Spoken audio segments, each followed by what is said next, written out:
नमस्कार, आप देख रहे हैं हमारा डिजिटल प्लेटफॉर्म और मैं हूं आपकी अपनी गरिमा हाजिर और एक बार फिर से आपके बीच एक नए वीडियो को लेकर के। आज की जो रिपोर्ट है वो सीधे आपके घर, आपकी जेब और आपके फैसलों से जुड़ी हुई है, क्योंकि बात हम उस सोने चांदी की करने वाले हैं जिसे भारतीय परिवार सिर्फ गहना नहीं बल्कि सुरक्षा, बचत और भविष्य मानता है। अगर आप सोच रहे थे कि आप हर महीने थोड़ा थोड़ा निवेश करने का प्लान बना रहे थे, या फिर आपने सोचा था कि दाम गिरेगा तब सोना या फिर चांदी खरीदेंगे, तो जरा रुकिए और इस रिपोर्ट को पूरे ध्यान से सुनिए और समझिए।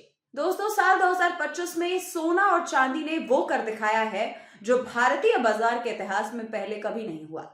आज हालात ये हो गए हैं कि 24 कैरेट सोना 1,42,000 रुपए प्रति तोला के पार पहुंच चुका है, और चांदी, जिसने हमेशा सस्ते निवेश की पहचान बनाई रखी थी, वो अब 2,50,000 रुपए प्रति किलो के रिकॉर्ड स्तर पर पहुंच चुका है। अब जरा आप अपने आप से सवाल पूछिए कि क्या आपने कभी सोचा था कि चांदी इतनी महंगी होगी या फिर सोना 1 लाख पार कर जाएगा।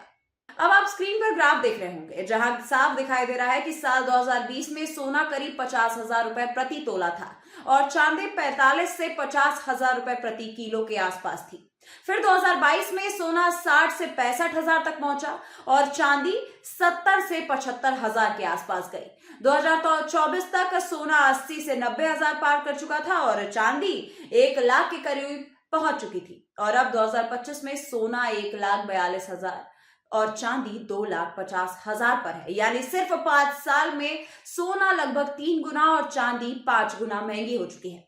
अब सवाल यह उठता है दोस्तों कि आखिर ऐसा हो क्यों रहा है। बहुत से लोग ये कह रहे हैं कि ये सट्टा है और कुछ लोग इसे आर्टिफिशियल तेजी बता रहे हैं, लेकिन सच्चाई इससे कई ज्यादा गहरी है, क्योंकि बाजार के जानकार कहते हैं कि ये तेजी किसी एक वजह से नहीं बल्कि कई वजहों के साथ आने से है। दुनिया में लगातार बढ़ती जियोपॉलिटिकल टेंशन, कहीं युद्ध हो रहा है, कहीं टकराव है, डॉलर की कमजोरी और उतार चढ़ाव, क्योंकि जब डॉलर कमजोर होता है दोस्तों तो सोना चांदी मजबूत होते हैं। सेंट्रल बैंकों की अंधाधुंध खरीद, जहां भारत, चीन और कई देश लगातार अपने गोल्ड रिजर्व बढ़ा रहे हैं। और चांदी के मामले में एक और बड़ा कारण है इलेक्ट्रिक गाड़ियां, सोलर पैनल, मोबाइल और सेमीकंडक्टर, जिसमें चांदी की भारी मांग है।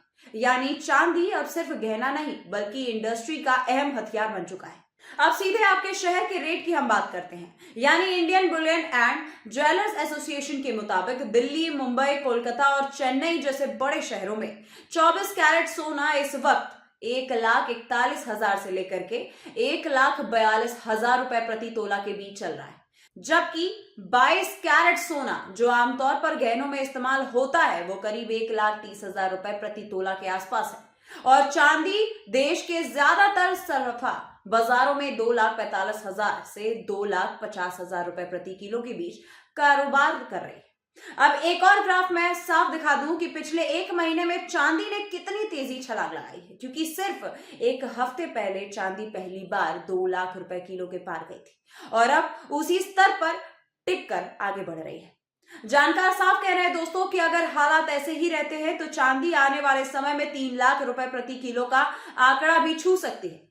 अब यहाँ एक बेहद जरूरी बात है जिसे आम लोग अक्सर नजरअंदाज कर देते हैं, वो ये है कि जो रेट आप सुन रहे हैं वो आईबीजीए के बेंचमार्क रेट, क्योंकि जब आप बाजार से गहना खरीदते हैं तो उसमें जीएसटी जुड़ता है, मेकिंग चार्ज जुड़ा जाता है और कई बार तो स्थानीय टैक्स भी जुड़ जाता है। यानी 1,42,000 का अगर आप सोना लेते हैं तो दुकान पर आपको वो सोना 1,50,000 से ऊपर का पड़ सकता है। इसीलिए अगर आप खरीदारी करने जा रहे हैं तो बिल, रेट और चार्ज जरूर समझिए, और अगर निवेश करना चाहते हैं तो भावनाओं में नहीं बल्कि सोच समझकर और विशेषज्ञों की सलाह से फैसला लीजिए, क्योंकि साफ है कि साल 2025 सोने चांदी के इतिहास में एक रिकॉर्ड ब्रेकिंग साल बन चुका है। आपको क्या लगता है इस पूरे मामले पर? आपको क्या लगता है कि ये जो बढ़ती सोने और चांदी के जो रेट है वो और बढ़ेंगे या फिर यहीं पर थम जाएंगे? आपकी क्या राय है? आप कमेंट करके जरूर बताइए। मिलती हूं मैं आपसे अगले वीडियो में, तब तक के लिए नमस्कार।